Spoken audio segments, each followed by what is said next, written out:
ಇದೊಂದ್ಸಲಿ ಇದನ್ನ ಹೇಳ್ಕೊಡಿ, ಖಂಡ ಜಾತಿ ಆಟ ಗೊತ್ತಾಗ್ತಿಲ್ಲ. 5522 ಇದೆಯಲ್ಲ, ಖಂಡ ಜಾತಿ ಆಟ ತಾಳ ಹಾಕಿ ಕೈಯಲ್ಲಿ.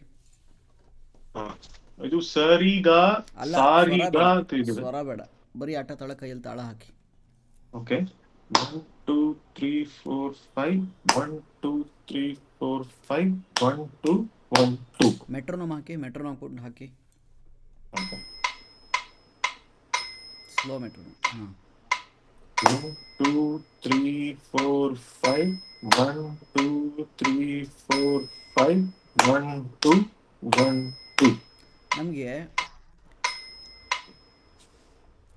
ಮೂರು ಸ್ವರ ಇದೆ. 3 ಸ್ವರನ 5 count ಎಳಿಬೇಕು.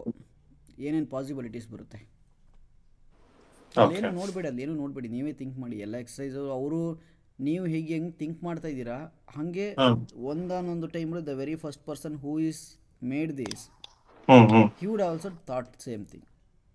Go to the roots, so will never forget. 3 ಸ್ವರ ಇದೆ ನಿಮ್ಮ ಹತ್ರ. 3 ಸ್ವರನ 5 ತಾಳಕ್ಕೆ 5 ಕೌಂಟ್ಗೆ ಮಾಡಬೇಕು. ಏನೇನು ಪಾಸಿಬಿಲಿಟಿ ಇದೆ, ಹೆಂಗೆ ಮಾಡ್ಬೋದು? ಓಕೆ, ಸರಿ ರಿ ಮಾಡಿ, ಕರೆಕ್ಟ್. ಸರಿ ರಿ ಸ ಮಾಡ್ಬೋದು. 3 ಸ್ವರ ಇದೆ, 3 ಸ್ವರ ಬರಲಿಲ್ಲ. ಓಕೆ, ಸರಿ ರಿ ಗ ಗ ಮಾಡ್ಬೋದು. 3 ಸ್ವರ ಅಂದ್ರೆ ಸರಿ ರಿ ಗ ಗ ಒಂದು, ಸ ಸ ರಿ ರಿ ಗ ಒಂದು ಮಾಡ್ಬೋದು, ಸ ಸ ರಿ ಗ ಗ ಅದೇ ಮಾಡ್ರದಲ್ಲಿ, ಅದರಲ್ಲಿ ಅದೇ ಮಾಡ್ರದಲ್ಲಿ. ಆದರೆ ಅಲ್ಲಿ ಸಾಸ ಅಂತ 2 ಸಲ ಹೇಳಲ್ಲ ಅಷ್ಟೇ ನೀವು.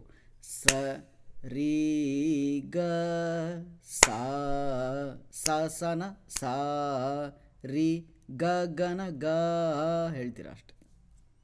ಎಳೆದಿದ್ದಾರೆ ಅಷ್ಟೇ ಅದನ್ನಲ್ವಾ? ಅದೇ 2 ಸ್ವರನ 2 ಸ್ವರ ಗ ಗ ಅಂತ ಹೇಳ ಬದಲು ಗ ಅಂತ ಹೇಳಿದ್ದಾರೆ ಅಷ್ಟೇ.